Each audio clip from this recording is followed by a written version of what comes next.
Olá pessoal, Samuel Mendonça do Topa Pensar. Hoje fazer uma pergunta muito direta. De onde é que vêm as ideias para você? Qual a origem das ideias? A ideia de comunismo, a ideia de esquerdista, a ideia de petista, petralha, como xingamento. De onde vêm essas ideias todas?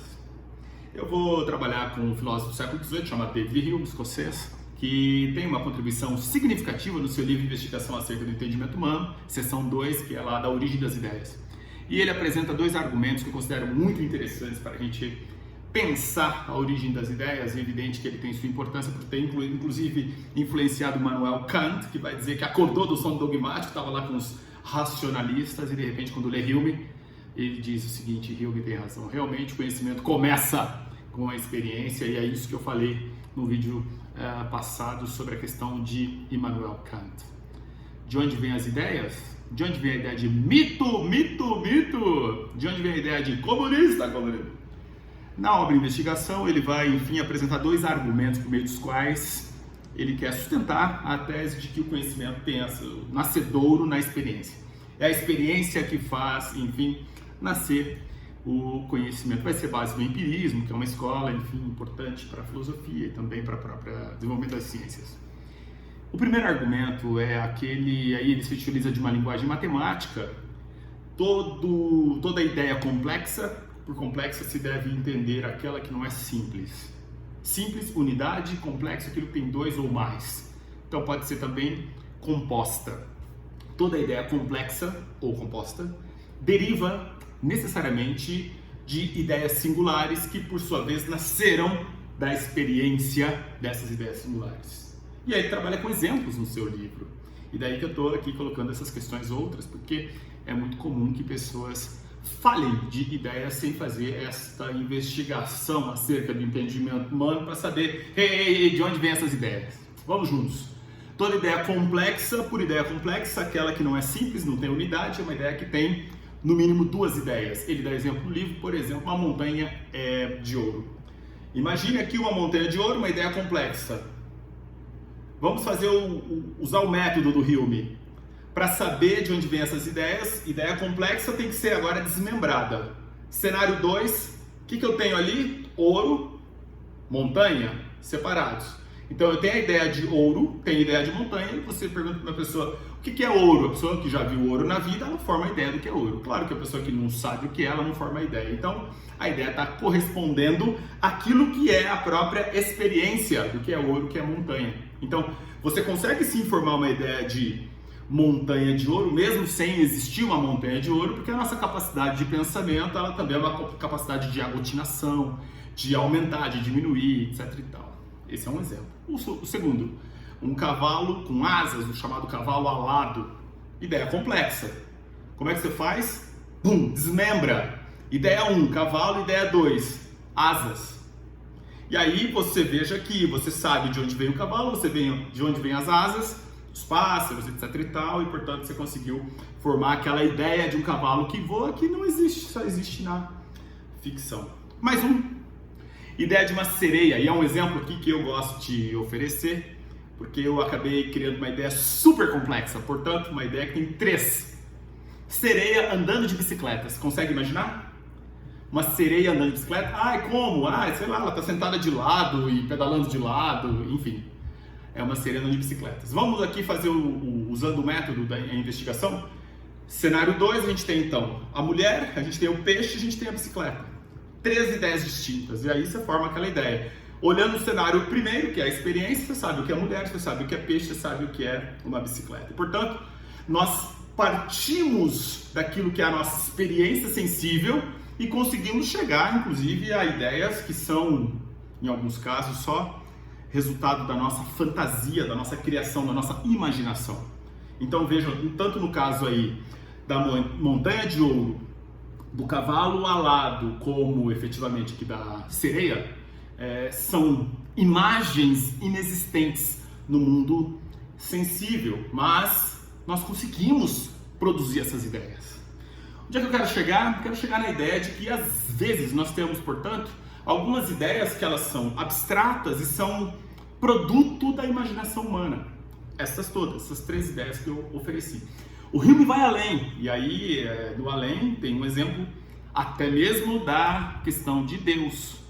Deus é uma ideia complexa. Por quê? Como é que a gente deriva? O que é efetivamente aí tentando fazer esse método? Na verdade, a gente tem características de Deus, né? Você não tem aí, é claro que isso vai variar de religião para religião, mas no geral você tem características como sendo um ser absolutamente bom, absolutamente sábio.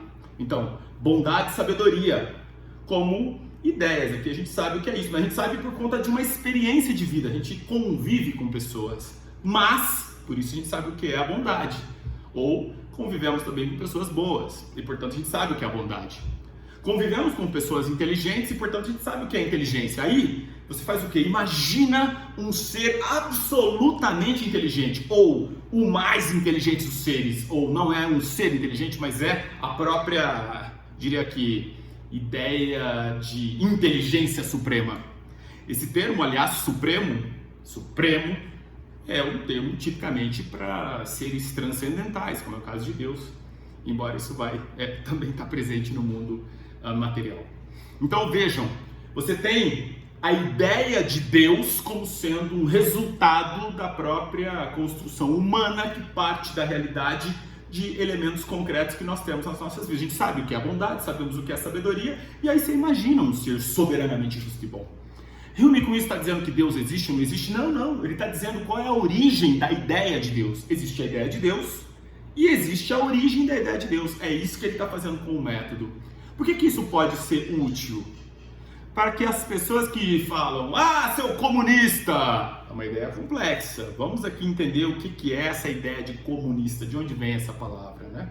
Tanto do ponto de vista da experiência histórica, como do ponto de vista da própria meta. Então, aquilo que essas pessoas têm como ideologia, aquilo que é comum, pessoas que vivem naquele ambiente que se está pensando, enfim, uma dimensão de divisão daquilo que é comum, portanto, a partir de alguns princípios muito claros, como é o caso da igualdade, e na experiência prática nós tivemos alguns exemplos, sim, na história de experiências comunistas. Como, por exemplo, as instituições religiosas, que em última instância são instituições que trabalham na perspectiva de pensar aquilo que é o bem comum. Não só religiosas, mas muitas ONGs também que estão pensando formas de melhoria das condições de vida das pessoas. Então a gente tem o comunismo na prática do cotidiano, nas casas, nas famílias, quando as pessoas resolvem se organizar, vamos fazer um churrasco no final de semana, não agora na pandemia, por favor. E daí cada um meio que leva o kit churrasco. Kit churrasco, isso é uma ideia absolutamente comunista. Porque você está pensando no bem comum, eu estou levando a minha parte para o conjunto, e aí todo mundo usufrui de tudo, etc e tal. Ou quando você sai com seus amigos e ao final vai ter que pagar a conta, e aí não tem uma pessoa que paga a conta, mas vamos dividir? O que é a ideia de dividir uma conta? É alguma coisa justamente no âmbito do comunismo, não do comunismo, uma doutrina filosófica, não estou falando dessas experiências, estou falando do comunismo como um conceito, daquele que busca aquilo que é o bom senso, aquilo que é o comum, aquilo que está presente nas nossas vidas. Então, concluindo, o nosso exercício com o Hume desse primeiro argumento, depois eu faço um vídeo para falar do segundo argumento que ele apresenta, e eventualmente até do contra-argumento, do possível contra-argumento. Esse argumento é muito interessante, de que todas as ideias são complexas, e são complexas, elas derivam de ideias simples, que por sua vez, elas nascem em experiências singulares. Isso pode ser um método para que nós possamos questionar quando a pessoa te xinga e fala, você é um comunista, e você pergunta, o que significa isso para você? Vamos fazer um exercício usando a metodologia do Hume para saber o que é esse comunismo, porque eu não sei o que você está entendendo por comunismo. Às vezes a pessoa está usando um xingamento que não tem nada a ver com esse espírito de comunidade. E ela está falando de uma outra coisa, que é uma fantasia. Então, na esfera das fantasias, de criar a sereia que anda de bicicletas, de criar um cavalo alado, de criar uma montanha de ouro, estão aí criando várias ideias, como o caso do mito, como é o caso efetivamente do comunismo, do esquerdismo, como se fosse um termo que aglutinasse um grupo de pessoas e essas pessoas tivessem características comuns. Ou mesmo, o liberal, né? Um termo absolutamente complexo. O que você quer dizer por liberal? Então, o cara é conservador. Conservador? Explica o sentido. O que você está falando? O que é conservador? Enfim, termos todos esses que a metodologia do Hume pode nos ajudar a compreender, tá bom? Aproveite. se inscreva no canal, divulgue esse vídeo se você achar que faz sentido. Vou deixar 2 referências aqui de David Hume, considero um autor absolutamente fascinante. E este livro em especial, A Investigação acerca do Entendimento Humano, você tem que ler. Se você não leu ainda, leia. A primeira parte ele vai falar das diferenças entre espécies de filosofia, genial. E depois a segunda especificamente da origem das ideias, e aí segue a questão do terceiro, que ele vai falar das relações que se tem, a questão de causalidade. É um autor genial e deve ser lido se você ainda não o fez, tá bom? É isso aí, topa pensar, grande abraço, até a próxima.